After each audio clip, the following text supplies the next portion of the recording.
Hello and welcome to the Health Oddity Podcast, episode 295. And today it's Pete and myself together. Hello, Pete. Hello. Hello. We are going to have a kind of a structured and focused conversation today, Are all we? around all We're around doing the, it differently today. we're doing it differently today. All around the ways that you can manipulate various kind of training variables yourself with your training, because this is kind of on the back of the session, the podcast we did about 5 or 6 weeks ago now, the one that was about building a low cost strength training program from home. And we mentioned this towards the end of that podcast that we would do this conversation in a future episode when we were together. So this is really how you can manipulate different kind of training or different training variables for yourself if you're training at home, or if you're training at a gym, or if you're a coach working with other people. And this is kind of what we're gonna talk about today. But first of all, we have got a couple of congratulations and well dones for two former guests of the show, who just this past weekend at Europe's Strongest Man took the last minute kind of qualifying places, or were invited to the World's Strongest Man, which is in Myrtle Beach next week as we record this. That is Mr. Pavlo Kordiaka from the Ukraine. He placed second at Europe's Strongest Man, which means he automatically qualifies for the World's Strongest Man. And also Mr. Ben Glasscock as well, who got an invite to the World's Strongest Man on the back of kind of his performances and how well he has placed in Giants live shows this year as well. Now, I did reach out to Ben, and we were going to try and get him on before He's a bit busy though. next week, but he literally said he literally had just found out he was going to World's Strongest Man, and he's going in about 6 days. He's flying over to America, and he's got loads on, but he said he would definitely speak to us on the way back. And as well, I also reached out to Evans Nana, who is the Ghanaian gladiator, who I spent time with out in Iceland a couple of years ago. And I asked him if we could get him on the podcast beforehand, but we're going to get him on afterwards as well. So I think out of the 25 people out there, I think we've had four on the podcast, 4 or 5 on the podcast, haven't we? Out of the 25 people out of the World's Strongest Man, obviously, as well as Magnus for Magnuson, who's the head referee, and Terry Hollands, who's out there as well, doing Yep. a lot of the kind of commentary and the kind of interviewing people and things like that. So yeah, that will be that was next week, the World's Strongest Man. So we will get a few guests on after that. So well done to those guys. And well done. Obviously, Paddy is going to be out there as well, who we've had on the podcast. And who's the other person we've had on the podcast who's at the World's Strongest Man? Levi Strong. Levi Strong as well was the last one. Yeah, who's obviously from America, as you Obviously. call it. With a name like Levi he's Strong, obviously American. from America. The Wichita Lineman. lineman. Who's not from Wichita, but anyway. No. Okay. So yeah, we got the four of them who've been on the show, and like I say, we will be interviewing Evans Nana when he gets back, the Ghanaian gladiator. Anyway, so what we want to talk about today is, like I say, these training variables. So I'm going to outline them very quickly in the most simple language and explanations I can, and then we're going to kind of discuss kind of what they mean in a practical term, and maybe use Pete's training and my training as an example, and the programming that we get from Paul McElroy as an example of where they're used, and also maybe talk about where Pete maybe uses some of them with his clients in his club, and I do at the gym as well. So and they're all different ways that you can manipulate your training. So the first one is frequency, which is basically how often you do something. Okay. So that's the first one. It's very easy to manipulate. You can train more or less frequently, overall, or per exercise, or per, you could do an exercise once a week, twice a week, 3 times a week, or whatever. So the frequency is how often you do something.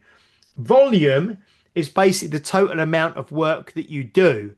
and that's in terms of sets and reps.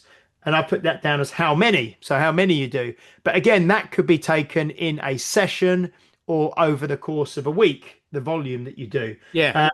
Yeah. So the next one is intensity. And for the sake of strength training, we're going to use that. That's really how heavy. It's how much you lift in terms of the weight. And that's either going to be as a total load, like the amount of kilos that you're lifting, or the kind of percentage of your 1 rep max that you're lifting, or how heavy it is for you. And then the final one is called density. Now that's basically how quickly you do the work. So that's basically how much work you do within a given amount of time. So you either do the same amount of work quicker, or you have one period of time, say 30 minutes, and you do more work within that 30 minutes. That means the session is more dense. So that's density. So just quickly, frequency, volume, intensity, density, frequency, how often, volume, how many, intensity, how heavy, and density, how kind of quickly you do the work. So that's the four. Okay, so we're going to maybe then, I'm sure you're thinking already if you're listening, how this might affect you or whatever. But Pete, in terms of, let's just look at your current program, I suppose. So frequency, how often are you training a week at the moment? 4 times. Easy. This is going to be very easy podcast, isn't it? 4 times. Give And give me another. No, I give me a more was difficult question. right. So, to put it into context, about last year, and for a very long time, I was doing 3 sessions a week: Monday, Wednesday, Friday. That was strength training. And then what I was doing, because I had days off in between, I was doing some volume density training, if you want to call it that. So I was doing snatches basically, and I was doing I don't know, like 3 snatches each arm every minute on the minute for 10 minutes, then 12 minutes, then 14 minutes, then 60 minutes. So I was doing that up to 20 minutes. So so frequency wise, I was doing strength training 3 days a week, and then I was doing kind of a volume density type thing twice a week. Because the recovery from Monday to Wednesday to Friday for the strength training gave me a day in between, and the other two, the volume density stuff, didn't tax me too much.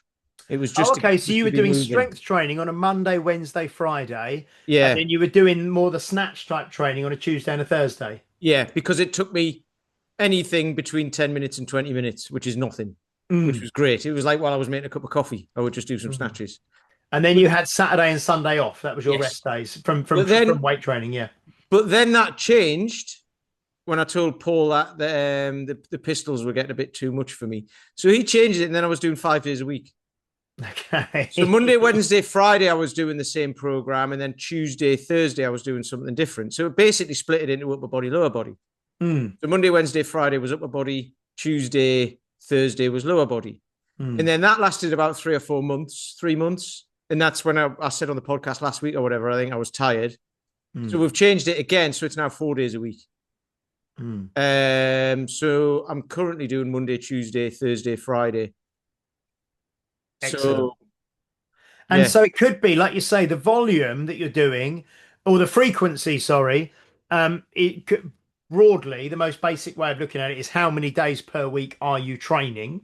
But then the next thing could be how many days per week are you doing each thing? You know what I mean? So if you're doing like, say, cardiovascular training, you're doing strength training, you're maybe walking, and then you could even sort of chunk that down further, and you could say, like you say, how many times a week are you doing overhead pressing, or how many times a week are you doing your pull-ups, how many times a week are you doing your pistol squats?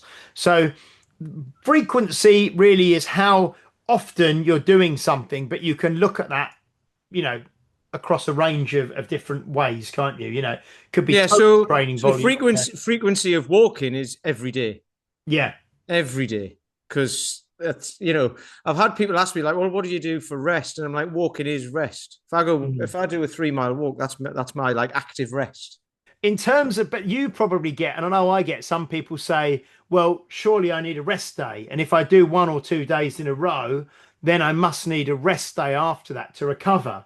But most walking for most people is not something you require. Like you said, you use that as a active rest or as a kind of regenerative kind of exercise, don't you? Walking. Yeah, It's not like, but certainly something that's going to tax you more, like strength training or hard strength training, you might need more rest in between, and that's where yeah, maybe, because I think you said that you train, say for example, going back to your old program, you would have done more of a strength training Monday, Wednesday, Friday, and then more of a kind of snatch training, which was 10 to 20 minutes, didn't take much out of you on a Tuesday and Thursday. So you've got a good spread of that exercise through the week, haven't you? yeah, exactly, Excellent, exactly. excellent.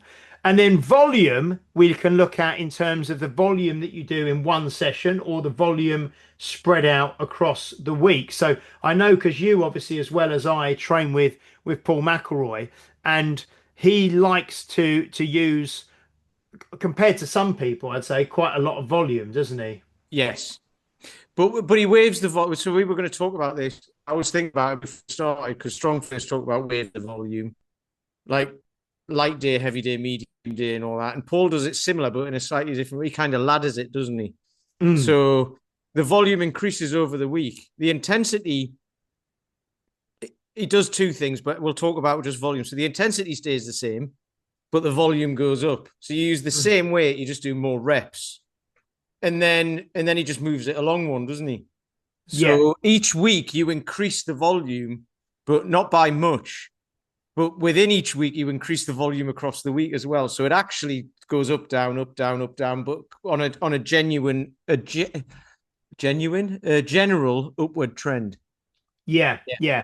And I think in terms of general strength programming, usually as the volume increases, the intensity decreases.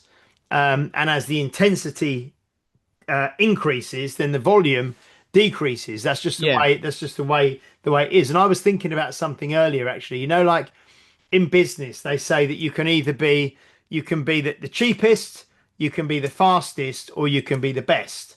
Yeah. Can't really be all three. Yeah. You probably can't be even two of them. You're either the cheapest, the cheapest, the fastest, or the best. So, Yeah. like you mentioned, I think before we started recording, or just at the very start, with these things, with frequency, volume, intensity, and density, you can't, you can maybe toggle with two of these things at a time and increase them gradually, but you can't increase. Probably best just to be doing one at a time rather than certainly doing two, three, or four is just not gonna, you're just gonna come a cropper with injuries or overtraining or something like that. They all fit together in infinite ways, but yeah, generally, if you're going to increase one, you want to try and either keep the other ones the same or decrease them. Yeah. So, for example, there was a guy. This was ages ago. There was a guy who I used to train. He was in the army. He was ex-army. So balls to the wall, all of that sort of stuff. So I had him doing like I don't know, like 10 sets of 3 presses with 20 kilos, right? So he would go, I'll just do 3 sets of 10 because it's the same. And I'm like, no, it's not. No, it's the same. Yeah. It's the same. So It's the same here's the, volume. yeah, yes, it's exactly Yeah. the same volume because it's 3 times 10, right? So what you do in 30 reps each arm times, I don't know, whatever it was, 20 kilos, which is 600 kilos, right? So 600 kilos is the volume in that session per arm. So he was doing exactly that, but his intensity, because if he can do 12 reps max, he's doing 10 reps. So he's this close to his intensity. Whereas Mm. when he's doing three, he's doing 25%. Mm. But more sets. Mm. So 10 sets of three is not the same as 3 sets of 10. But in his head, it was. And it frustrated the hell out of me because then he'd be like, a couple of weeks later, he'd be like, I'm really tired. And I'm like, I know you are. I can see it coming. So that's where it differs. Because 10 sets of three could feel ridiculously easy, and 3 sets of 10 might feel not super hard, but quite like, tiring. A lot harder. A lot Yeah. harder. And you Yeah. might Yeah. ache afterwards and stuff like that. But ultimately, you're heading in the same, the same direction, but you can increase from 10 sets of three more. We've said this before. If you start like close to your, if your intensity is based on the number of reps, and you start close to the top. So you can do 12 reps or something, but you start at 10. You've got nowhere to go. Mm. Yeah. Yeah, no, very, very close. And then the intensity in general terms that we're going to use for this purposes is the amount of weight that you're lifting. You know, the amount of the weight of the kettlebell, the weight on the bar. You know, whatever you want to, whatever. If you're, I know you're doing obviously pull-ups now, where you're adding additional load around your Yeah. waist for the pull-ups. You know, so that is the weight that you're lifting is going to be the intensity for what we're talking about on here. Um, and again, you know, there's benefits to lifting heavy weights, and there's always a. We just had a team meeting at the gym earlier. We were devising the next kind of strength program we're going to be running, and people always want to try and lift as heavy as that. Like your guy you just explained, they want to try and Mm. lift as heavy as they can, or feel like they're working hard. You know, so rather than doing 10 sets of three, he did 3 sets of 10 because he could do it and because it probably felt like he was working harder. But like Paul always says, you're not judging your progress by what you can do today in a singular session today or this week or even next week. You're looking at where you're going to be in 6 months or a year's time, you know. And Yep. like you said, if you're doing 3 sets of 10 now and it's a 90% effort or a 9 out of 10 or an 8 out of 10 effort, you've not got much place to grow from there, you know, to build up to gradually increase things. Exactly. And this is where intensity becomes relative. So intensity for you is different to intensity for me. I mm, mean, like the definition of it is the same, but what you use will be different to what I use based on. So how much could you deadlift before you started working with Paul, say? oh, like say 130 kilos. Right. So the intensity for you, if doing Mm, 100 kilo deadlifts, would have been quite high mm. ish, you Yeah, know. percentage Like wise, yeah, of percentage the wise, it's 130, like yeah. it's top, it's in the, well, 75% or whatever, isn't it? Like Yeah, I'm something gonna like that. say probably 80-ish, but yeah, 75, Yeah. 80%, So yeah. Yeah. fairly up there. Mm. But what's your maximum deadlift now? Probably like from a normal 9 inch deadlift, probably about 180, something like that. Okay, so it's gone up 50 kilos. So your 80% now, the same intensity will be more than what your maximum deadlift used to be, or Yes. somewhere near there. Probably Yeah. more, like 140 or something. Mm. So you've changed 100 kilos intensity is now 140. You've added 40 kilos, and the intensity would be ultimately the same as it was 4 or 5 years ago, or whatever it Mm. was. Yeah, So because that's 130 was like say a max effort or you know around a max. And now this week I've got 2 deadlift sessions this week. The first one is 3 sets of 6 at mm, 130. And the second session, which I've got to do probably on Saturday, is 3 sets of 8 reps with mhm, 130. You know, so exactly, you're doing 24 reps with what used to be like a 1 RM kind of thing. exactly. Yeah. So 3 or 4 years ago, you doing your intensity with 130 kilos would have been max, Mm. Yeah. whereas now it's your working weight. Yeah. That weight hasn't changed. Your strength has changed. So the density has gone down. Intensity has gone down. Sorry, the Yeah. intensity's gone down, but the weight hasn't changed. You Mm. have. So that's Yeah. where people have got to get their heads around that, I think, because they're like, well, you can do it with that weight, so I'm going to do that. And it's like, no, no, no, no. It's different for everybody. Yeah. Yeah. Yeah, no, that's just great. And then the other one, the fourth one, density, is one that we don't really use very often. I know I don't use it particularly often, and I don't think you do in your training, but there is a place for it. But this is the density, which is basically how much work you can do within a certain amount of time, and or doing the same amount of work in less time. So Yes. I know So that with here's the the snatch thing I was doing.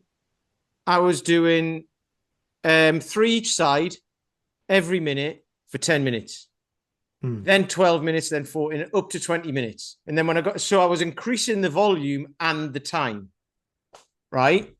But then what I do is go back to 10 minutes and do 4 each side. So the density has gone up there because I'm doing 3 each side for 10 minutes. And then when I start again, I'm doing 4 each side for 10 minutes. So the volume has gone up and the time I do it in has stayed the same. So the volume has gone up. So the density's gone up. hmm.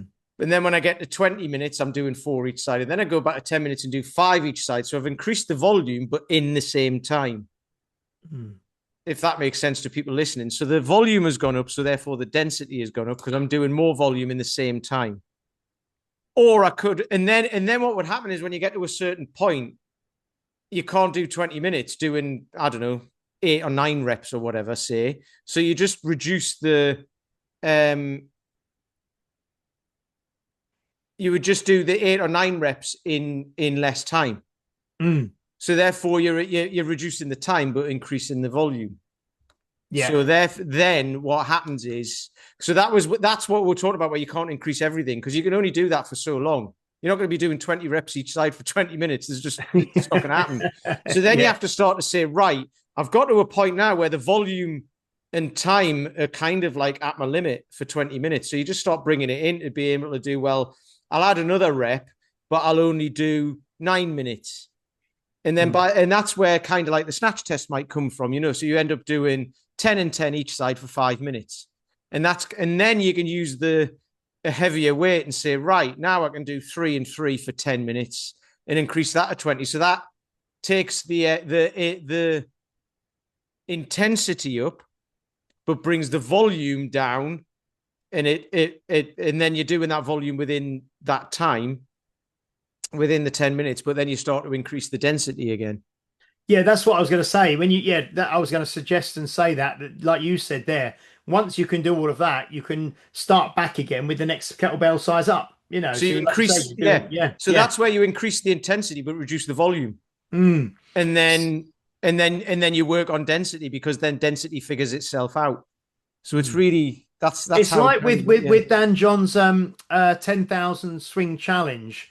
That have you ever done that? I can't remember if you've done it before. Yeah, I've done it a few times. Yeah, I've done it a couple of times, not for a number of years, but that's where you do 500 swings per day for 20 days. So you either do it again. This is playing with so the volume is 500 swings, and the total volume is 10,000 swings over the course of the challenge. So the volume is there. But you can either do it, this is where you can play with frequency.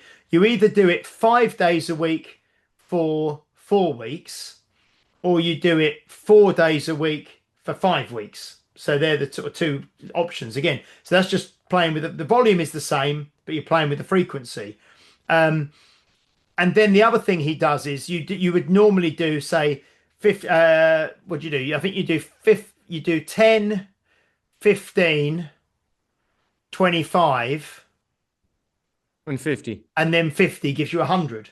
Yeah. And then you repeat that 5 times to make up your 5. And then what he says is time the amount of time it takes you to do 500 swings on day 1, and then time it every time you do it, and then time the amount of time it takes you to do 500 swings on your last workout. And that's where the density, you're doing the same number of swings with the same weight of kettlebell, and even maybe using the same rep range if you're doing 10, 15, 25, 50, but you've had a more dense session because it takes you less time. It might take you 40 minutes to do it to begin with, and by the end of the session, by the end of the challenge, you might be doing it in 25 minutes. So it's the same thing as like park run or whatever. People go out and do a 5K and it might take them 40 minutes. Yeah, but if they can then do it in 30 minutes a year later, they're faster. They've increased the density. That's same work in less time. Yeah. Same distance in less time. So you can think of it like that. For people who go running and what have you, it's basically you could go out running for 30 minutes, 40 minutes and do 5K. But in a year's time, you're doing 5K in 30 minutes. You've got faster. So the density is increased. Or you still go out for 40 minutes, but you're now doing 6K or whatever it is, whatever the maths would be, but you're going further in the same amount of time. So that's you've increased the volume there in terms of running and the density, haven't you? Yes, exactly. Yeah. Well, I'm glad hopefully this is making sense to you at home. If not, we need questions. People send us questions. We get another episode out of it. So yeah, I think we're explaining it. I think we're explaining it well, but Well, Which this is why, though. This is why, as well, it's good to get someone who knows what they're talking about. Good to get a trainer to give you a program. Mm, Because even if you do that, like the guy I mentioned earlier, you give them a program and they'll go, "Well, I did this instead." And it's like, no, the reason why is because it matters. And it does matter because your central nervous system, like it does whatever it'll do. So if you do more, it will go, "You've done more." Or if you do it slightly differently, it will know, even if you don't. And it will tell you at some point you're doing too much or whatever, you know. mm, And you yeah. won't even notice that's happening until one day you wake up and you just feel like you've been hit by a bus. And you're like, "I'm really tired and I can't figure out why." Especially if you're busy, if you've got a job and kids and all of that, it matters. Which is Mm, why getting someone who know what they're talking about, they can kind of adjust the program to fit your rhythm of how your mm. life is, and it'll be trial and error in the beginning, but then once you hit a groove, you're there. Mm. So, in terms of, hopefully, we've explained those four terms, so you understand though that what we're talking about there: frequency, volume, intensity, density. Frequency, how often; volume, how many; intensity, how heavy, relative to you, yeah, and density, how quickly or how much work you get done in a given amount of time, or doing the same work in less time. And then the next thing, I suppose, really is how we would, and this is very, very specific, or not very specific, it's very varied for everyone because you can manipulate these four things and get results, and get some kind of change and get some adaptation. Um, but it's kind of knowing what to manipulate in what order and at what time and for who and all the rest of it. And it can be complicated, but we don't want to overcomplicate it too much. Because for me, I was going to say, I said to Pete earlier, with the clients that I kind of look after, most of them are in their, say, 50s, 60s, 70s. Now, for most people, the best thing to increase first, in my view, is the frequency that we're doing something. So you don't necessarily want to be working harder all the time. But if you start off doing something, say we'll use walking for an example, because it's something that we talk about a lot on the podcast, and pretty much everyone can do. Um, if you start going out walking once a week, then you just go out twice a week, and then you just go out three times a week, and you just go out four times a week, and you gradually just increase the frequency, which isn't going to add. It's not going to really increase your risk of injury. It's not going to make you feel like you're working really hard. It's not going to be too complex. It's just doing something more often and more frequently, obviously. Would Yeah, you agree with that, Pete? Yeah. I would say that's the perfect place to start because that's where a lot of people go wrong as well. I think, especially in January, I'm going to join the gym and I'm going to go every day, and then they're knackered because it's like, well, you can't go, you can go every day, but you haven't got time, right? So it's like realistically decide how many times you're going to go and give yourself a bit of wiggle room as well. So if you can go 4 days a week, go three, right? Mm. Because then a fourth is a bonus, and then you've overshot. You've had a bonus. But if you say I'm going to do five and you only do three, you've failed. Whereas if you say you're going to do three and you do four, you've done well. So frequency is the perfect place to start because then you can fit the rest of it in around how much time you've got. Mm. Definitely. Yeah, so I mean, it's funny. It's probably the reason I wrote them down in this order, but because it's the way they came to my mind. But then the next thing that I think once you've increased the frequency, the next thing to maybe look at is the volume that you're doing within each session. You know, so how many of each thing, how many sets and reps and things. Again, because it's an easy way to increase things. And this isn't for everyone, but it's an idea like what I would use with more of my older clients. Do more, more reps in a set or an extra set or an extra two sets to build up the volume of what you're doing within a manageable kind of intensity in terms of the weight that you're using. And you're really building up the volume just to kind of practice the movement and just Yeah. to that repetition of movement is gonna help you get better at the technique. Yeah. Absolutely. I mean, for me, I had a good example of something last week. So I started on a new program, and the volume isn't too high on what I'm doing, but I was like after one of the days I was really aching because it was kind of it. I mean, I train all the time, but it was different movements. So Mm. I was starting to get DOMs and aches in different places. I just Mm. after that one day, and I haven't had that this week. Um, but yeah, so it's getting used to the movement. So if you start out doing a huge volume on something that you haven't done for it, like someone I don't know, Bulgarian split squats I was doing a while ago, right? I haven't done that. I've done squats and pistols and all that. Not done Bulgarian split squats for ages. Start out doing those, and my legs were aching the next day, like I'd done them for the first time ever. Mm. So yeah, getting used to the movement, and then once you've done that, you can start to increase, right? So yeah, Yeah, and then the next one would be intensity. So I'd say that then once you're training frequently, once you're consistent, which is a word we use all the time on here, once you've kind of built up your volume, and you've really learnt the movement pattern or you've learnt the exercise, then I would say you can look at maybe increasing the weight that you're lifting, and maybe go up to the next kettlebell or increase the weight on the bar a little bit. But I would say that most people think that the progression, the most straightforward progression, the one they should go to first is more weight, yeah, and I think that that's probably comes frequency, then volume, then look at the weight after that. Yeah. yeah. You want to. The aim is to decrease the feeling of intensity. I would say, Mm. if I said that right, I Yes. just made Yeah. that up, I but think so. yeah. Yeah. So Yeah. a heavier Yeah. weight feels lighter. Yes. A heavy weight, well, the same weight feels lighter, so then you can increase the intensity. Yeah, Yeah.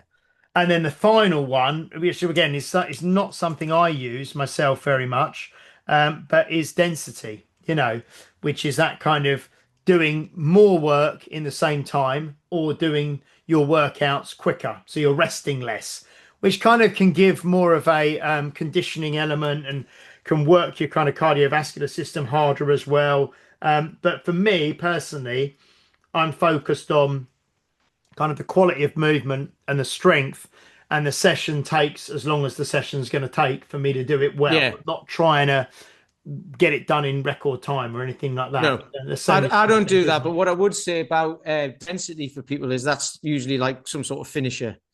That would be what most people would like. The vast majority of people would use it for. I think you've got 10 minutes left at the end. You did this last week. Do slightly more, like one extra this week, like I don't know, burpees or whatever it is you're doing, one Yeah, extra or a yeah, hundred meters extra or whatever it is, yeah. and increase that.